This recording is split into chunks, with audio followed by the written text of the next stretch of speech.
This is part number 29. Today we are going to learn the poem 2.3 Inch Cape Rock.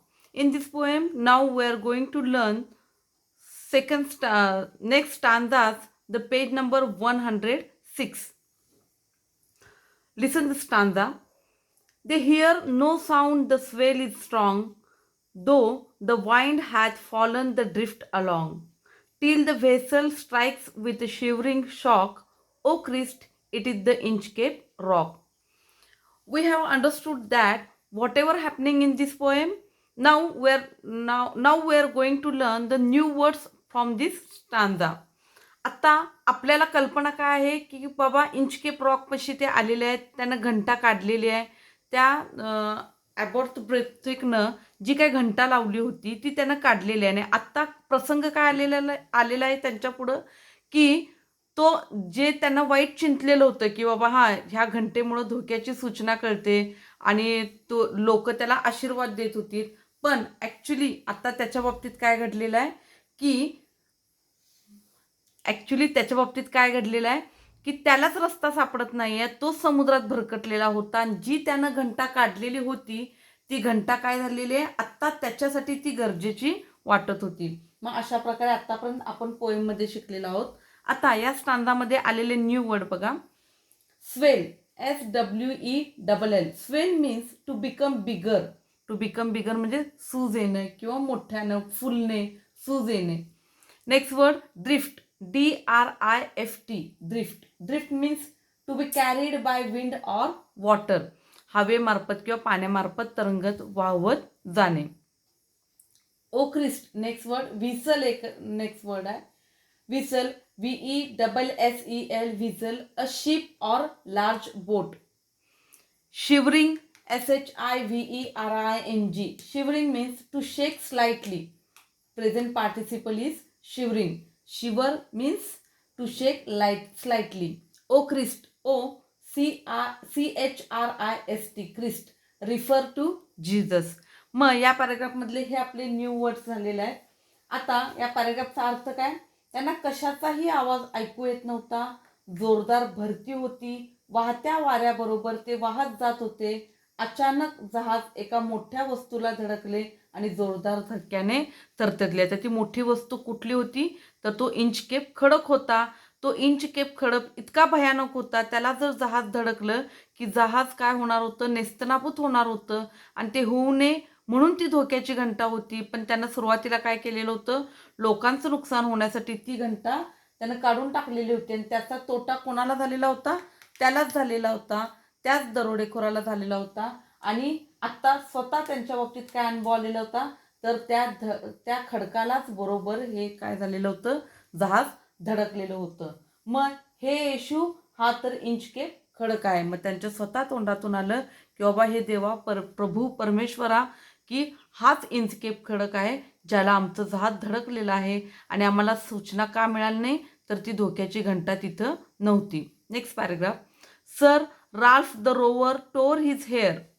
He cursed himself in his despair. The waves rush in every side. The ship is sinking beneath the tide. In this paragraph, there are some new words. Tore, TORE, tore. Pull hard, PULLER. म्हणजे काय करणे, जोरजोराने ओढणे.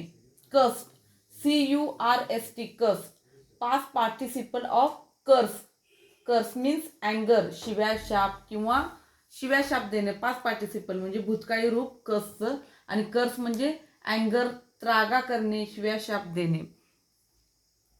Next word despair, DESPAIR. Despair, the state of having lost all hope. म्हणजे पूर्णपणे, संपूर्णपणे निराशा. Sinking. Sink means काय, की खाली जाणे, बुडणे. SINKING. टू मूव्हिंग डाऊनवर्ड्स म्हणजे बुडत जाणे.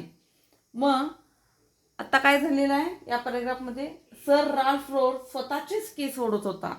का तो राल्फ रोर स्वतःचे केस ओढत होता, कारण की त्याला धोक्याची सूचना नाही मिळाली. स्वतःचं जहाज काय झालं, आणि त्या जहाजामध्ये प्रचंड संपत्ती होती, सगळे लूटमार केलेली होती. ती संपत्ती त्याच्या जहाजामध्ये असून पण काय होत होतं, त्याला आता फक्त स्कॉटलंडचा किनारा गाठायचा होता. आणि त्याचं स्वतःचं जहाज कशाला धडकलेलं होतं, त्या खडकाला धडकलेलं होतं. सर राल्फ रोवर स्वतःचेच केस ओढत होता, दुःखाने स्वतःला शिव्याशाप देत होता. समुद्राच्या लाटा चहूबाजूने जहाजात येत होत्या व जहाज बुडू लागले होते. भीतीने गर्भगडीत असून सुद्धा एक भयंकर आवाज रोवरने ऐकला. मग आता नेक्स्ट स्टांजा बघा. But even in is a dying fear one dreadful sound could the rover hear, a sound as if with the Inchcape bell the devil below was ringing the nail. In this paragraph there are new words. First is dreadful, DREADFUL. dreadful means very bad. Tide म्हणजे काय? Tied म्हणजे लाटा, समुद्राची लाट. beneath means BENEATH. beneath means in between, च्या मध्ये. मग next word is devil, DEVIL. Devil म्हणजे an evil being, a spirit, दृष्ट आत्मा. Knell, KNELL. Can the sound of the bell. मग आता शेवटी काय झालेलं आहे, ह्या राल्फ रोवर स्वतःशीच बोलायला लागला आणि तो काय, त्याला काय अनुभव आला तर सर राल्फ रोवर स्वतःचेच केस ओढत होता, दुःखाने स्वतःला शिव्याशाप देत होता. का शिव्याशाप देत होता? कारण की त्यानंच ती घंटा काढलेली होती. ती घंटा जर काढली नसती तर आज ही वेळ त्याच्यावर आली नसती. त्यांना किनारा मिळाला असता आणि तो स्कॉटलँडला पोहोचू शकला असता. समुद्राच्या लाटा चहूबाजूने जहाजात येत होत्या व जहाज बुडू लागले होते. भीतीने गर्भगडीत असून सुद्धा एक भयंकर आवाज रोवरने ऐकला. जणू काही हा आवाज इंचकेप बेलचा होता. म्हणजे काय, मृत्यू देवता यमच त्याला आवाज देत होता. समुद्राच्या तळातून धोक्याची घंटा वाजत होती. मग अशा प्रकारे त्याच्या आत्म्यालाच जाणीव झाली की आपल्याला धोक्याची घटना कळत आहे, पण कुठली घंटा कळत आहे तर मृत्यूची. आणि ती कुठून येत होत आहे? समुद्राच्या तळाशी. म्हणजे याचा शेवट काय झालं, त्यानं मॉरल ऑफ द पोएम काय आहे की तो दुसऱ्याचं वाईट करायला गेला, पण वाईट कुणाचं झालं? त्याचं स्वतःचंही त्यामध्ये वाईट झालं. जर त्यानं खडक काढला खडकावरचं ती बेल काढली नसती तर तो पण सुरक्षित त्याच्या किनाऱ्यावर गाठू शकला होता. म्हणून मॉरल ऑफ द पोएम आहे की जर तुमच्या कर्माची फळं तुमची मिळणारच, जर तुम्ही दुसऱ्याचं वाईट चिंतत असाल तर त्याची शिक्षा तुम्हाला भेटणारच. अशा प्रकारे we have completed this poem. Now I am going to teach you the critical appreciation of the poem. Name of the poem is Inchcape Rock. The poem is a ballad. After this also, after the critical appreciation, I will explain you what is the ballad, what is the type, the ballad type is, what is the ballad type is. Now I am going to teach you critical appreciation of the Inchcape Rock. The poem is a ballad. It is written by Robert Southey. It is a legendary story of a pirate. He removed the bell on the Inchcape Rock. The bell was placed there by Abbot of Aberbrothock. The bell was a warning for the sailors on the east coast of Angus, Scotland. The theme of the poem is, if you do wrong things, you will be punished. Here, Sir Ralph the rower saw the bell. He told his men to remove the bell. The bell was seen clearly above the water because the climate was fine. Then Ralph went deep into the sea, but when he came back, the sun was nowhere to see. He could not see anything on the shore. Now there was no warning bell due to bad weather. His boat struck against the rock. All the sailors on his boat were dead. Poet has used antithesis, simile, personification and inversion. Language is suitable to narrative poem. Poet has used apostrophe and onomatopoeia. The poem has a moral. It says, as you sow, so shall you reap. It is म्हणजे जे पेराल ते उगवेल. As you so म्हणजे कुठला? SOW sow shall you reap म्हणजे जे पेराल ते उगवेल, याचा अर्थ असा आहे.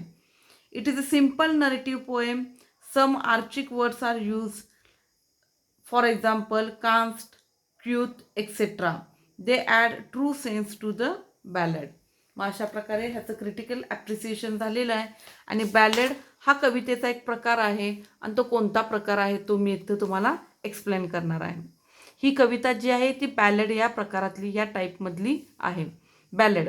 अ ballad is a song that tells a story and it can be dramatic, funny or romantic. Ballad ही असं कवितेचा प्रकार आहे ज्यामध्ये कथानक असू शकते, कुठली तरी कथा, स्टोरी, महत्त्वाची घटना, रोमॅन्टिक गोष्टी अशा ज्या काय एक्सप्लेनेशनमध्ये दिलेल्या असतात.